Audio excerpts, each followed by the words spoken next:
Très bien, nous allons nous retrouver dans le fichier dépenses.js. Ce que nous allons faire aujourd'hui, c'est très simple. On va tout simplement rajouter une liste de nos dépenses pour, imaginons, en 2022, voir ce qu'on a dépensé. Ce qu'on a dépensé en 2020, ce qu'on a dépensé, etc., etc. Déjà, ce que nous allons faire, au-dessus de filtre dépenses.map, nous allons tout simplement rajouter une condition ici. Alors, je ne parle pas d'une condition if, parce que de longues déclarations comme celle-ci, comme ça, il en va de même pour les boucles, ce n'est pas ce n'est pas autorisé entre les accolades, tout simplement. On pourrait aussi rajouter for, on pourrait utiliser for, mais en fait ce n'est pas autorisé, pareil que if, on ne peut pas le mettre dans les accolades. Mais ce qu'on peut utiliser, c'est l'expression qu'on a tout le temps utilisée, filtre dépense, filter weight dépense. Du coup, on peut vérifier si la longueur de nos dépenses filtrées, comme ceci, est égale à 0. En fait, ça signifie que nous n'avons aucun élément dans ce filtre de dépenses pour l'instant. Du coup, comment on dit qu'il n'y a rien dedans? Très simple.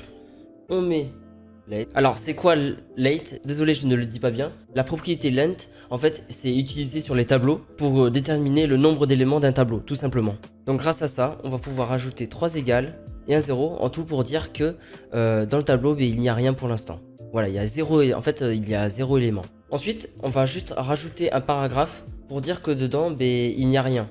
Pas de dépenses. Du coup, voilà, on met il n'y a pas de dépenses. Comme ça, en fait, on va dire que dans le tableau qu'on est en train de faire, pour l'instant, il y a 0 dépenses. Voilà, comme je vous l'ai dit tout à l'heure, ça définit que, en fait, dans le tableau, on dit qu'il n'y a rien du tout pour l'instant. Il n'y a pas de chiffres. Dans l'année 2022, on a fait 0 dépenses. Ce qu'on va faire par la suite, on va rajouter le même tableau. Alors, vous pouvez reprendre le tableau actuel à partir d'ici, voilà, avant le point d'interrogation. Vous rajoutez, vous fermez, ensuite vous fermez. Ce qu'on va faire ici, c'est que ça, on va le déplacer en bas pour avoir une meilleure vision sur notre code. Du coup, ici, la première condition est remplie, comme vous pouvez voir. Maintenant, ce que nous allons faire avec cette partie-là, ça va être un petit peu différent. Très bien. Du coup, nous allons rajouter un autre paragraphe, en fait le même que tout à l'heure, ici. Ce que nous voulons vérifier ici, c'est si nous voulons plus de 0 élément, puis nous utilisons et terminons pour afficher notre liste juste ici. Et ici, comme en haut, on va juste rajouter ça. Et du coup, on va juste rajouter ceci. Et en fait, juste grâce à ce code, on va pouvoir faire la liste qui va partir de 2020 jusqu'à 2022 pour savoir s'il y a des dépenses. Bon, pour l'instant, il n'y en a pas, vu que vous l'avez vu ici. Il n'y a pas de dépenses pour l'instant. Alors, ce que nous allons faire ici, déjà, c'est qu'on peut ajouter une variable et peut-être nommer le contenu des dépenses. Déjà, on va rajouter le dépenses. Hop. Content.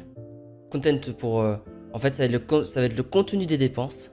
En fait, ceci, c'est la valeur par défaut qui pourrait être notre message selon laquelle aucun contenu n'a été trouvé et que nous pouvons stocker uniquement du contenu comme celui-ci dans les variables. En tout, ça, c'est la valeur par défaut qui pourrait être notre message selon lequel qui nous dit qu'aucun contenu n'a été trouvé et que nous pouvons stocker uniquement du contenu comme celui-ci dans des variables. Du coup, on va reprendre ça, on va le mettre ici parce que maintenant, nous pouvons vérifier si la longueur des dépenses filtrées est supérieure. Et pour ça, c'est très simple. On va rajouter if. Du coup, comme je vous ai dit, je rajoute le filter parce qu'on va filtrer pour voir les plus grosses dépenses. En fait, voilà, ça s'écrit comme ça. Donc là, ici, nous avons filtré nos dépenses, tout simplement. Donc ici, si nous avons filtré les dépenses, je vais changer la valeur de cette variable et je vais la définir ensuite sur le résultat de cet appel de carte. On va mettre dépenses content pour le contenu des dépenses, comme toujours. Et la valeur de carte, en fait, comme je vous ai dit tout à l'heure, c'est ici en fait, c'est ça la valeur de carte. Ça va être notre liste. Du coup, notre valeur, on va la prendre. On va prendre tout ça et on va le mettre en dessous ici. Alors c'est pas très beau comme ça, vous inquiétez pas, il faut juste un petit peu le remettre. Puis petite chose que j'ai oublié, c'est qu'on va prendre le filtre de dépenses map, voilà ici.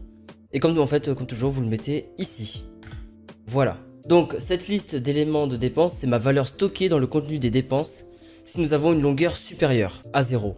Et du coup ici, nous pouvons nous débarrasser de toute cette logique et nous allons ajouter simplement une expression simple et dynamique où nous pointons le contenu des dépenses. Et pour ça, on va écrire dépenses content. C'est le contenu des dépenses qui est ici en fait. Du coup là, avec tout ce qu'on vient de créer, on vient juste de créer du coup un tableau, comme je vous ai dit, de dépenses où on va pouvoir voir les dépenses qu'on a faites chaque année. Et ça va être juste filtré pour savoir à partir de zéro lequel est le plus gros montant. Donc ici je vous ai montré la manière la plus propre de faire. Il en existe plein d'autres bien évidemment. Vous choisissez celle que vous voulez. Mais j'aime bien vous montrer en détail les différentes façons et comment on peut l'introduire.